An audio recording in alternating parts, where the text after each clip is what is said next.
Olá, seja muito bem-vinda aqui ao canal de O Tempo no YouTube. Eu sou Letícia Fontes, editora adjunta de política, e hoje o nosso convidado aqui do Café com Política é o secretário de Agricultura, Pecuária e Abastecimento de Minas Gerais, Thales Fernandes. Secretário, obrigado por estar aqui com a gente hoje. Bom dia a todos, obrigado Letícia por estar com vocês aqui no Tempo.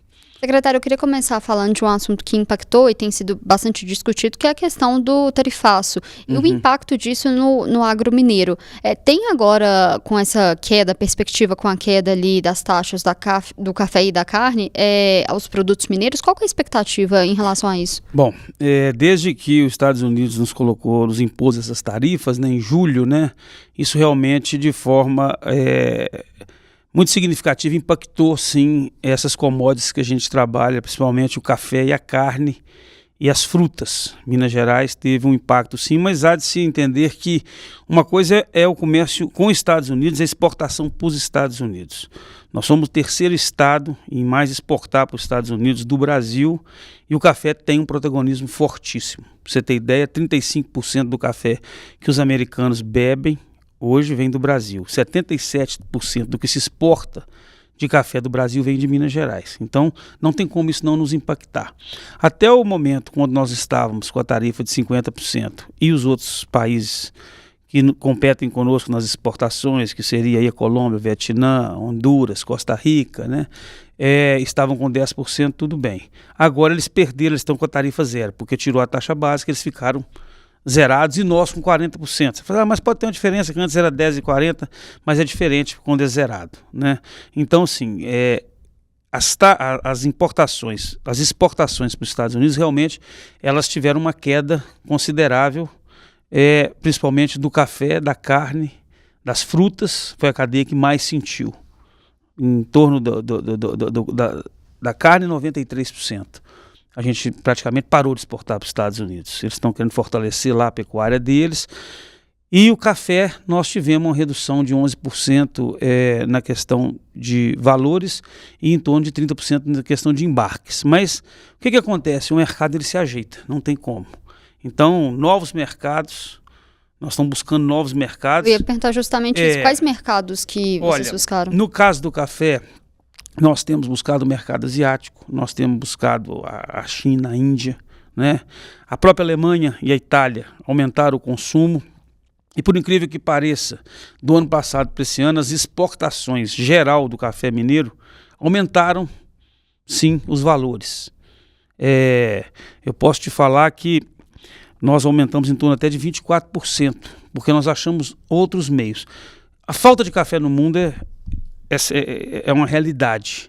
Então, nesse momento que nós vamos ter uma quebra de safra hoje no Brasil e em Minas Gerais significativa, a falta do produto, a escassez do produto, acaba mantendo esses preços que estão aí, mas também nos coloca com outros mercados que estão absorvendo esse café nosso e que a gente está achando uma saída para isso. Mas existe um perigo, que é a questão sazonal. Amanhã nós temos uma safra maior, uma quebra aí de quase 5 milhões de sacas. Se nós tivermos 30 milhões de sacas, como nós já tivemos antes, esse mercado americano, que é muito importante para a gente, que é uma fatia muito importante, sendo ocupado pelos nossos concorrentes, principalmente na questão dos blends, pode ser que o americano acostume com esse café colombiano, com esse café hondurenho, com esse café da Costa Rica, com esse café da Etiópia, e aí passe a comprar menos café da gente. É um risco. E o senhor estava até mencionando antes que a questão do café mineiro é o principal, né? Que também é o principal produto da pauta. Hoje, para você ter ideia, nós temos um dado que está hoje na mídia, aí, no Instagram da Secretaria, nós fizemos um levantamento, de janeiro a outubro, são 16,9 bilhões de reais exportados do agro mineiro, novo recorde, mesmo com tarifácio, e o café tem uma participação nesses 16,4 bilhões de 8,9 bilhões. Então, quer dizer, mais de 50%, 53% hoje do que se exporta da pauta nossa de exportação é café. Então isso nos coloca num diferencial sim, mas nos preocupa, porque o mercado americano era o principal mercado nosso. E nós não podemos perder esse mercado americano, nem o Brasil, nem Minas Gerais. Então, num volume mesmo abrindo os mercados ainda... Mesmo abrindo novos mercados, a gente tem que ficar de olho e procurar algumas ações. Eu vejo que ações de mitigação de abrir novos mercados já está sendo feita pelas instituições, pelas cooperativas, pelo Secafé, pelo CNC. Isso está acontecendo naturalmente e nesse momento de quebra de safra isso não está impactando, o preço está conseguindo se manter. Então, nós temos que preocupar também em valorizar a questão nossa dos cafés especiais. Tem uma commodity, sim, já é consolidada, mas se nós pudermos cada vez mais valorizar os cafés especiais, os cafés com valor agregado, nós vamos ter um outro tipo de produto para entrar na pauta de exportação e para o consumo interno aqui, que as pessoas não conhecem. O que 90% da população toma não é esse café especial, é um café de combate, que a gente chama, que é comercializado aí nas prateleiras dos supermercados. Todo mundo brinca, fala que o brasileiro bebe o café ruim e a gente exporta o café bom. Em parte é verdade, mas a gente tem melhorado. É essa conscientização de uma bebida que é a mais consumida no mundo depois da água, né? E que tem uma importância para o mineiro muito grande. Muito se fala do preço, né? Tinha até expectativa que diminuir, né? Com essas questões do tarifaço, pudesse sobrar mais para o mercado interno e esse preço diminuir. Eu não vejo possibilidade disso por causa da escassez de café hoje no mundo. É claro que com os preços firmes, novos plantios estão sendo feitos. Aqui em Minas Gerais nós vamos ter uma das maiores áreas irrigadas de café do planeta, né? E é normal que o produtor, nesse momento, ele invista nesse produto que é uma commodity que tem dado tão certo. Mas nesse momento existe uma falta de café no mundo para abastecer o mundo, com a China aumentando o seu consumo, os asiáticos aumentando o seu consumo, e eu não acredito que a curto prazo esse preço vai modificar aí, entendeu? O preço está firme e é um principal produto nosso. Então, o que cabe a nós? É torcer para que o Ministério da Agricultura, que o governo federal, continue com a diplomacia, com o diálogo junto aos Estados Unidos, para que a gente consiga, de certa maneira, sensibilizá-los da necessidade de essas taxas serem taxas similares para o mundo todo. Então, no início a gente vê uma questão política ali no meio. O senhor acha que essa questão foi superada, que o Brasil tem conseguido fazer um bom trabalho na questão da diplomacia, ou falta mais? Eu acho que falta mais, entendeu? Eu acho que falta mais, eu acho que a gente precisa entender que você não pode perder um cliente dessa forma, né? E existem outras questões políticas que envolvem isso e que não estão sendo levadas em consideração pelo governo federal e que eu acho que deveriam ser repensadas, mas não é o caso nosso. Por exemplo?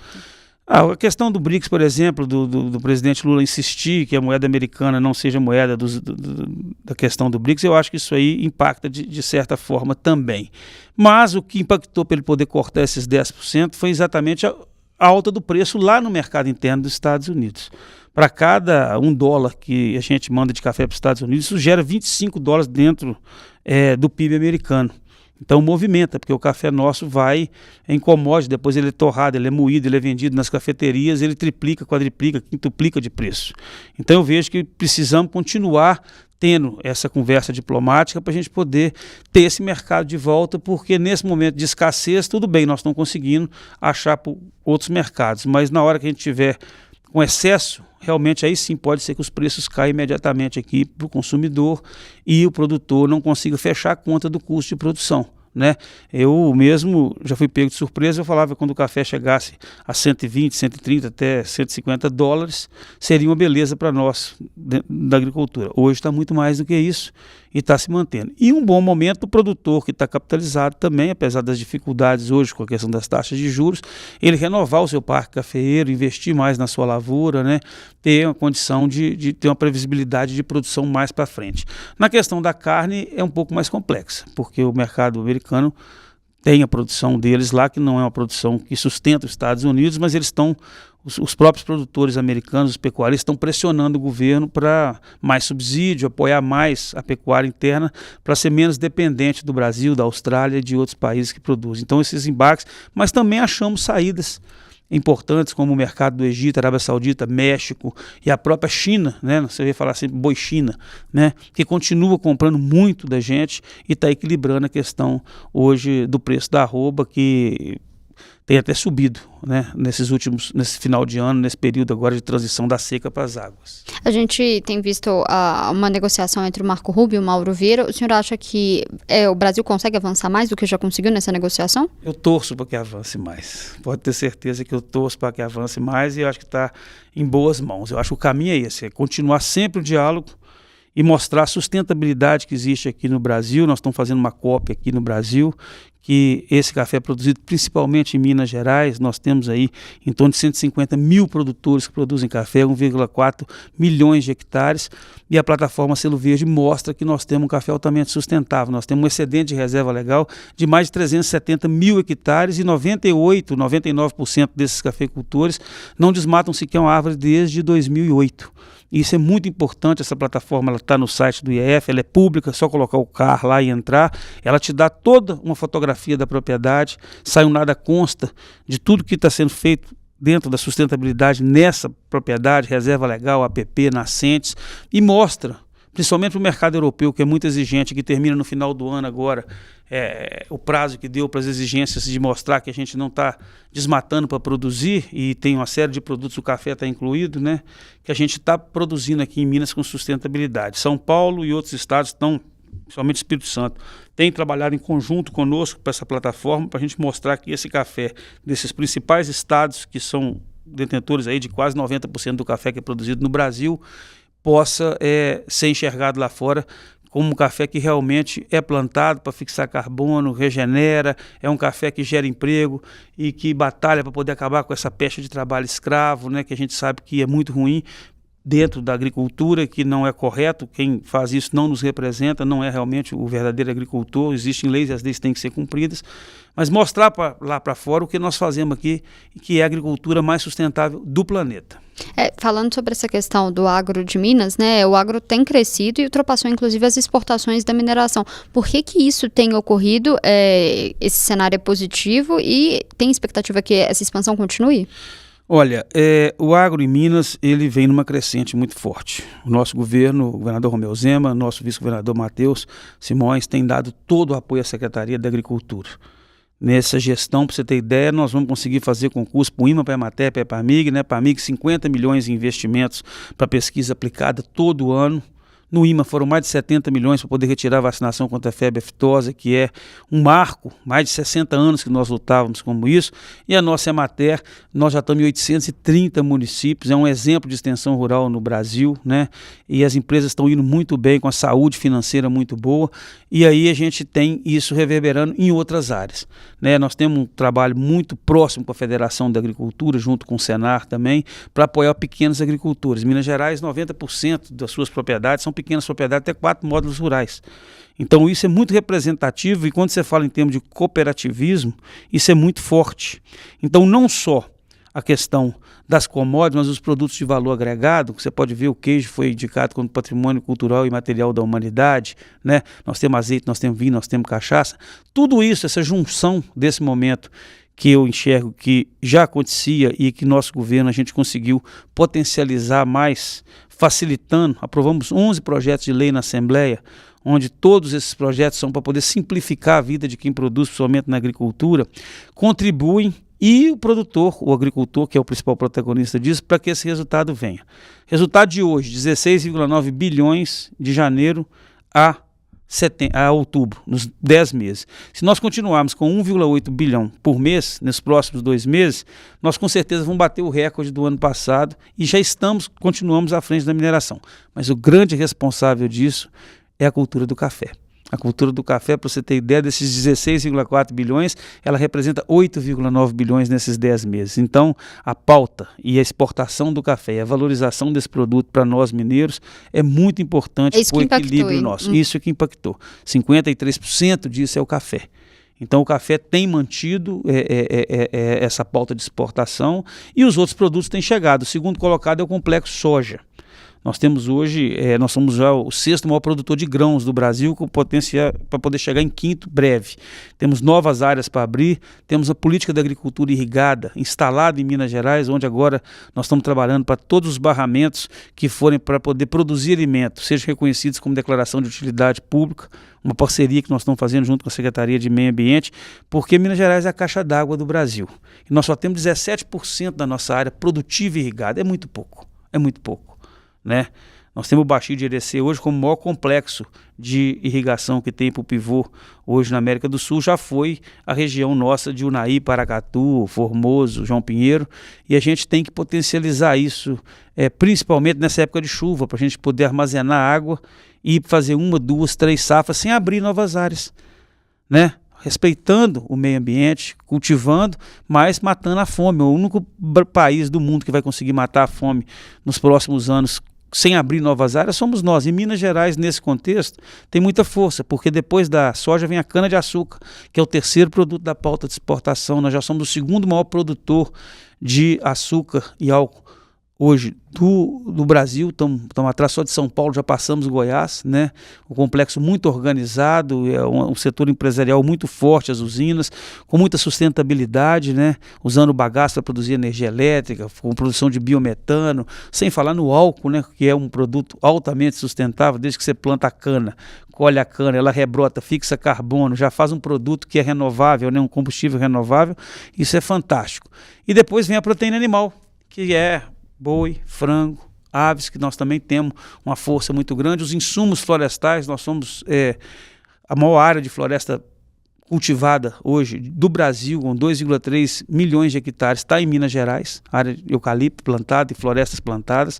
Isso é um diferencial para nós, não só para a produção aqui do ferro-gusa, mas para sustentabilidade em outras áreas, na produção de madeira, na produção de briquetes e outros insumos florestais que a gente vê aí. Então, tudo isso soma nesse momento para ter uma pauta forte, um setor que hoje eu enxergo que é o principal setor produtivo do Estado, né, na geração de renda, na geração de emprego, e que tem seus desafios, com a taxa de juros de 15%, um plano safra que muitas vezes é prometido e que não chega lá na ponta como deveria, né? Nós somos a maior carteira agrícola hoje do Brasil, 55 bilhões de reais são colocados aqui pelo Banco do Brasil. Não tem um estado, nem o Mato Grosso, nem outros estados tem a carteira agrícola que Minas Gerais tem, e com a taxa de inadimplência de 2,7%. Então, quer dizer, eu vejo que o mineiro, além de tudo, ele é organizado, ele é responsável, ele paga suas contas. Então, tudo isso junto, governo e setor privado, caminhando junto, e a gente ouvindo para errar menos lá na ponta, nas políticas públicas, principalmente nas legislações, porque a gente não pode esquecer que toda atividade tem seus problemas, mas a nossa tem mais. A questão ambiental nossa é muito forte. Eu ia perguntar justamente questão isso. Trabalhista, questão fiscal, né? Questão sanitária. Todas essas barreiras são travestidas de barreiras econômicas lá na ponta para poder falar que não pode exportar, que não pode vender, que não pode produzir. E a gente tem conseguido superar tudo isso com muito diálogo com o setor. Sobre essa questão da pauta ambiental, né, na última Mega Leite, o governador Romeu Zema anunciou o licenciamento ambiental simplificado para a agropecuária, mas isso gerou muita crítica, né, foi comemorado pelo setor, mas teve bastante crítica de ambientalistas. Essa medida, na avaliação do senhor, não pode flexibilizar demais o desmatamento e acabar trazendo prejuízos ambientais? De forma alguma. Quem não conhece é bom que entenda o que está acontecendo.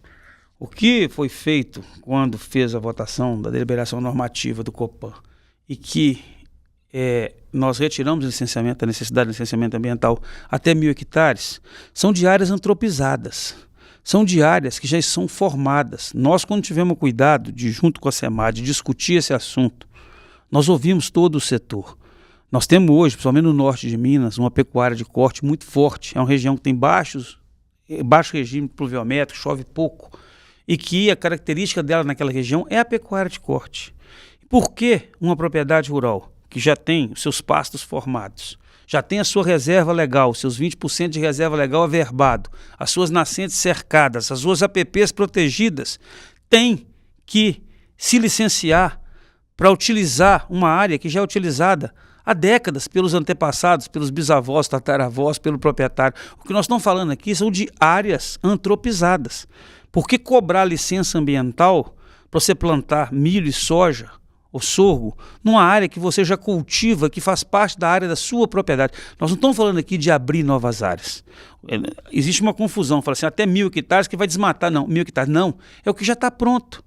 Só que existe uma questão cartorial em cima disso, por uma cobrança de uma taxa para poder tirar a nossa competitividade. E aí, a gente fez um estudo, isso não foi tirado da cartola, vários estados da federação, para dizer praticamente todos, tá?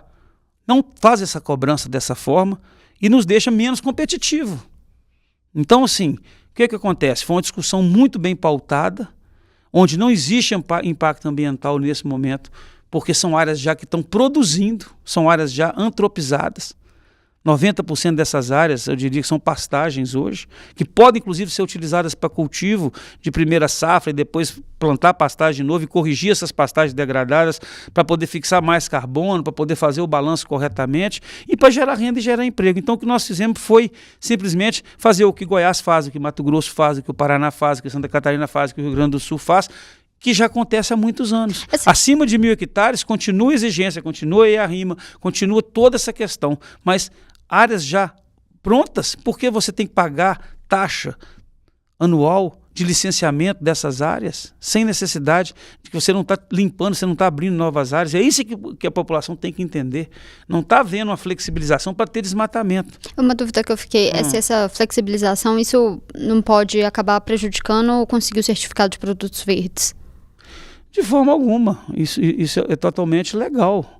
O Produtos Verdes, nós temos hoje a plataforma Selo Verde, que nos coloca numa parte muito clara e com muita transparência, e foi uma luta para poder os produtores entenderem isso, porque a partir do momento que você tem, através de dados geoespaciais, você tem uma sobreposição, né, do mapa, do CAR, com análise geoespacial do que você está produzindo na sua fazenda, ele te dá detalhadamente se você abrir uma nova área ou não, há quantos anos aquela área está aberta, e aí clicando lá na plataforma Selo Verde, é www.seloverde.mg.gov.br, está lá no site do IEF, o produtor coloca o CAR lá, o número do CAR, ele tem acesso, ele já tira um nada consta, e se tiver alguma situação pendente, acusa lá também, para ele poder corrigir, principalmente na hora da validação do CAR.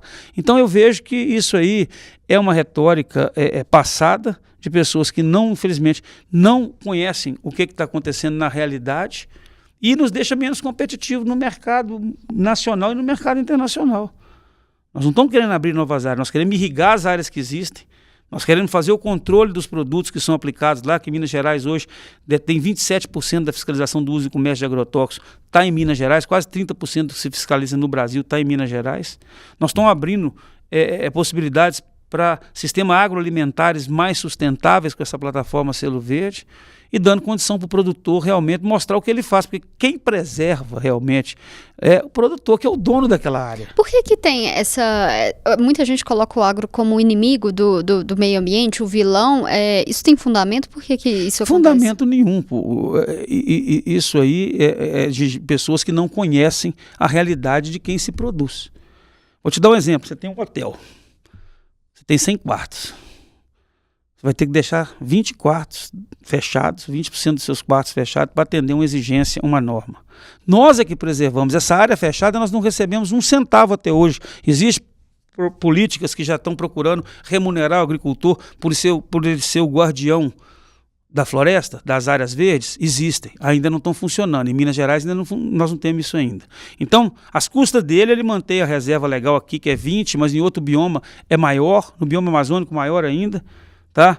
Para ele poder produzir. Fora isso, ele mantém as suas APPs, ele mantém as suas reservas, ele mantém suas nascentes. Ele tem que produzir, é o seu empreendimento, é a céu aberto. Onde já está liberado para ele produzir, ele tem que usar toda a tecnologia que nós temos e que está nos colocando com esse diferencial. Então existe uma falta de compreensão da população urbana e que a gente luta para poder transmitir isso para eles, que podem olhar em todos os dados. A Embrapa Territorial está lá agora na Copa mostrando que o Brasil, 65% do Brasil é coberto por florestas. Aonde no mundo que se produz com 65% de cobertura vegetal? Você pega todos os países da Europa, pergunta quanto por cento de cobertura vegetal eles têm. Pega os Estados Unidos. Nos Estados Unidos o Rio Colorado não chega nem no mar. Ele é todo utilizado para irrigar. Aqui não. Aqui nós temos uma legislação severa quanto ao uso de água, quanto à questão de poços, muito critério em cima disso para o produtor produzir com sustentabilidade. E é isso que nós temos que falar, entendeu, Letícia? Para as pessoas entenderem. Porque visitem uma propriedade rural e vejam a realidade de uma propriedade rural. Agora, existem bandidos? Existe. Existe bandido em toda a cadeia produtiva, existe bandido em todo setor que você pensar, tem gente de mau caráter. Esses que desmatam, além disso, tem que ser punido. Esses que estão fazendo mau uso, trabalho, tem que ser punido. Esses aí não nos representam, não são os nossos produtores rurais. São pessoas que não estão cumprindo a lei. Nós cumprimos a lei. Por isso que nós temos que rever todo esse arcabouço legal, que é muito antigo, da década de 70, da década de 60, da década de 50, e fazer uma revisão para a atualidade que nós vivemos agora. E por que outros estados e outros países já têm tudo isso formalizado e são mais competitivos, e nós, que estamos produzindo aqui em pequenas propriedades, na verdade, nosso Minas Gerais não é composto por latifúndios, tem grandes propriedades? Tem, mas mais de 90% são pequenas propriedades, e que as pessoas vivem delas, entendeu? Então essa é a realidade hoje que a gente tem que mostrar principalmente para o público urbano que está consumindo os nossos produtos lá na ponta. Sobre essa questão dos produtos verdes, né, esse é um tema que tem sido muito discutido, principalmente na COP, agora em Belém. Como que a agropecuária mineira tem trabalhado para poder conseguir mostrar ao mundo que os produtos são sustentáveis? Bom, primeiro, cumprindo toda essa legislação que nós temos do Código Florestal Brasileiro, que é a mais rígida do mundo. Só de se conseguir cumprir isso, nós já estamos produzindo um produto verde. Mas nós temos uma prática que foi aqui colocada, e aqui fica meus cumprimentos e minha reverência ao doutor Alisson Paulinelli, né, que é a questão do plantio direto, né? O europeu, o americano, ele não consegue entender uma máquina colhendo e outra plantando atrás no mesmo dia, né? O plantio direto melhora a estrutura do solo, favorece a questão de umidade, produz com mais sustentabilidade, né? E é uma prática conservacionista que nós utilizamos. Cafés regenerativos, questões agroecológicas voltadas para a assistência técnica. A Emater tem um setor específico para isso, para os pequenos agricultores, né? Essa agricultura de baixo carbono que nós temos implementado e feito ela para poder a gente conseguir mostrar tudo que nós fazemos, as integrações que nós temos, lavoura, pecuária, floresta, integração lavoura, pecuária. Você planta o eucalipto, dentro da linha do eucalipto você planta a lavoura, depois você tira a lavoura e planta pasto. Ali você está produzindo carne, você está produzindo alimento, você está com a floresta em pé, fixando carbono, tem madeira. Então tudo isso tem colaborado muito para fortalecer esse agro, e nós estamos aí com vários experimentos dentro da EPAMIG, né? Hoje nós temos painéis fotovoltaicos com produção agrícola debaixo dos painéis fotovoltaicos. É uma coisa inédita. Nós temos um experimento no norte de Minas já produzindo culturas que podem ser feitas na sombra. Além de você aproveitar a área com painéis fotovoltaicos, você aproveita para plantar culturas que permitem sombreamento. Então, assim, nós temos uma fruticultura fortíssima que está no norte de Minas. Hoje nós temos uma expansão do plantio de cacau no norte de Minas muito grande. É uma cultura que em breve vai ser uma cultura muito importante para Minas Gerais. Tudo isso junto com a Secretaria de Meio Ambiente e um diálogo permanente com a secretária Marília, com a sua equipe, a nossa equipe, com a Federação da Agricultura, para discutir essas pautas e ninguém atropelar ninguém fazer coisa errada. Então, tudo isso passa por critérios e mostra a própria plataforma Selo Verde, junto com o FMG, IEF, Secretaria da Agricultura, mostra esses resultados. Mostra para café, mostra para soja, cana-de-açúcar, fruticultura, mostra para o algodão, mostra para a pecuária. Os dados estão lá, são dados científicos publicados na revista Science, não tem por que contestar. Então eu vejo que o que falta para nós é isso aqui que nós estamos fazendo, uma melhor comunicação com os veículos de comunicação para a gente quebrar esses paradigmas aí. Um trabalho que a Secretaria tem feito é a questão de certificação de produtos, né, como cachaça, queijo artesanal. Como que isso pode também ajudar o setor? Olha, isso para mim é uma coisa fantástica.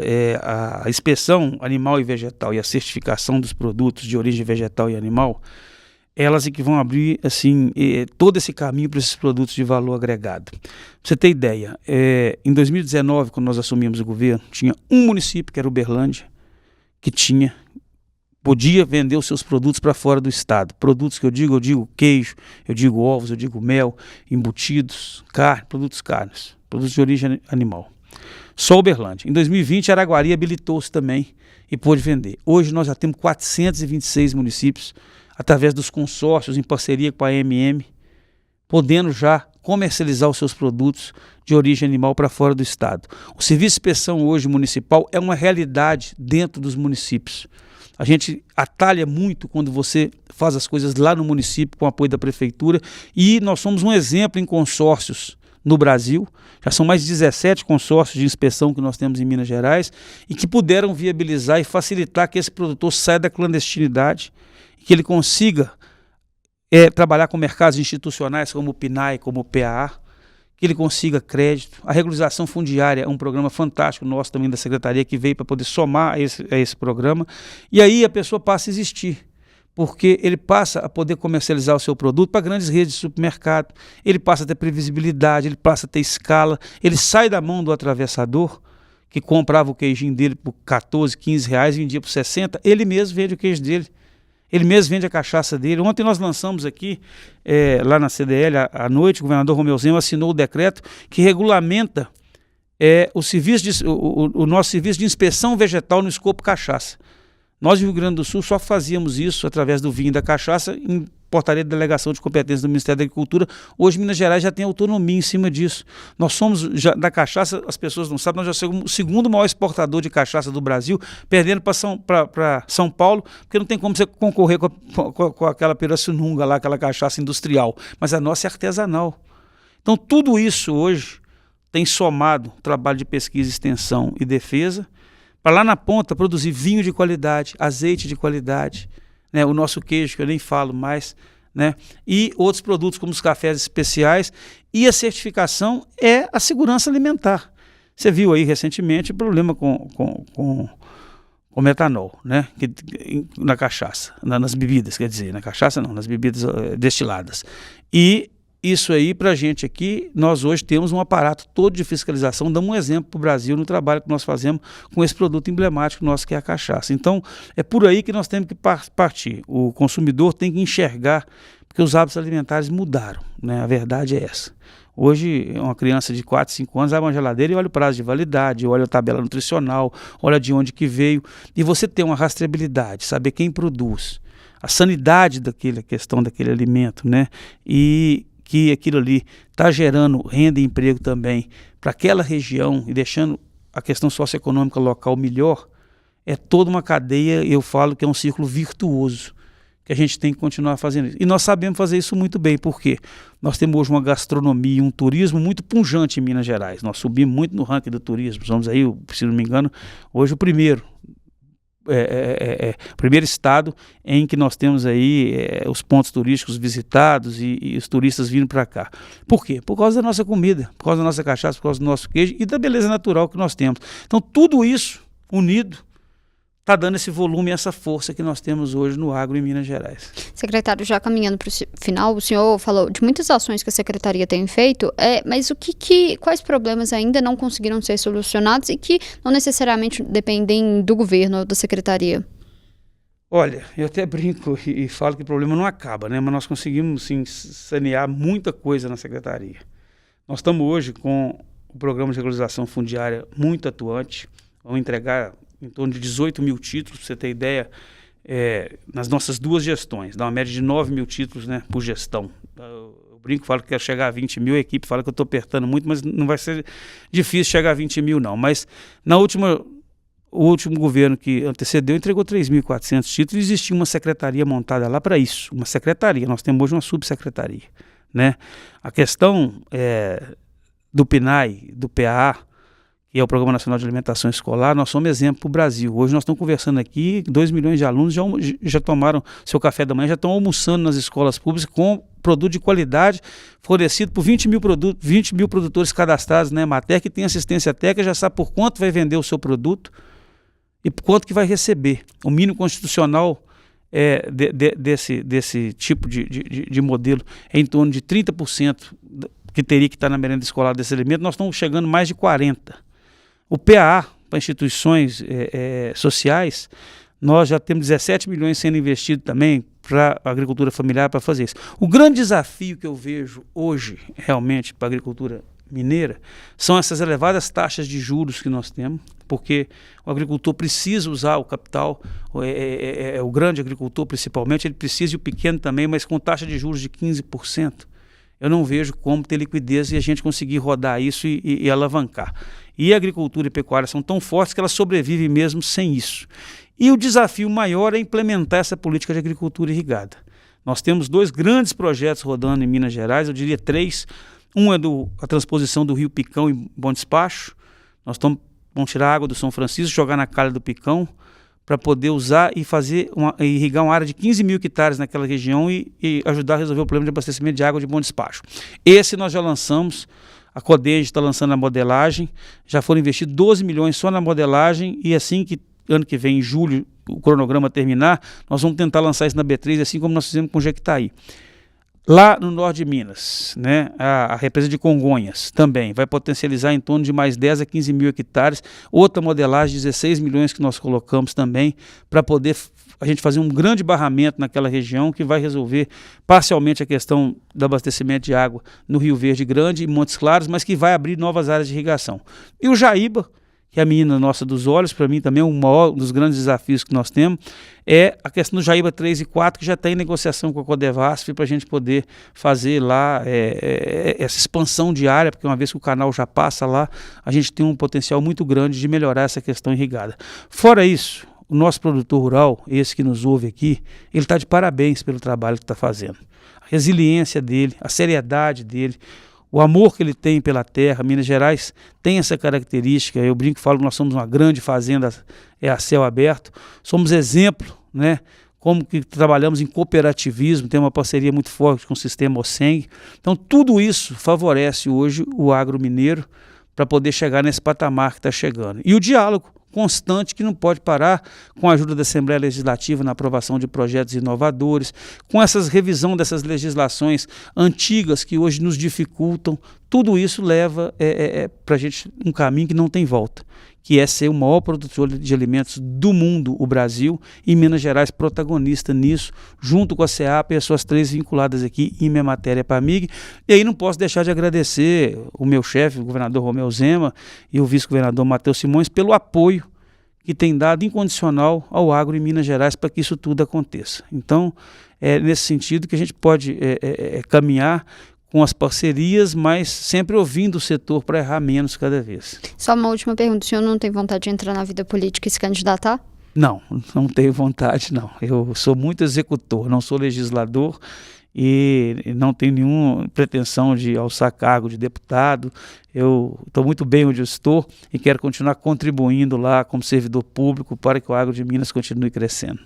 Secretário, queria agradecer a presença do senhor aqui hoje, sempre muito bem-vindo também, voltar outras vezes. Estamos sempre à disposição, viu, Letícia, lá na secretaria, que você precisar das nossas superintendências, das nossas subsecretarias, do setor nosso de comunicação com a Maria Tereza, os dados do agro, a gente está lá para poder contribuir e eu acho que é fundamental que a população urbana conheça realmente o que é o agro em Minas Gerais, a importância que ele tem. Somos pessoas ordeiras, somos pessoas que queremos fazer o que é correto, queremos produzir, queremos criar nossas famílias, queremos ter dignidade. Então eu acho que isso é que é fundamental e nós estamos conseguindo isso. Eu acho que o produtor rural tem orgulho de ser produtor rural. Esse é a nossa meta. A gente fica por aqui, mas você acompanha esses e outros conteúdos aqui no canal de O Tempo, no YouTube e também no portal otempo.com.br. Até mais.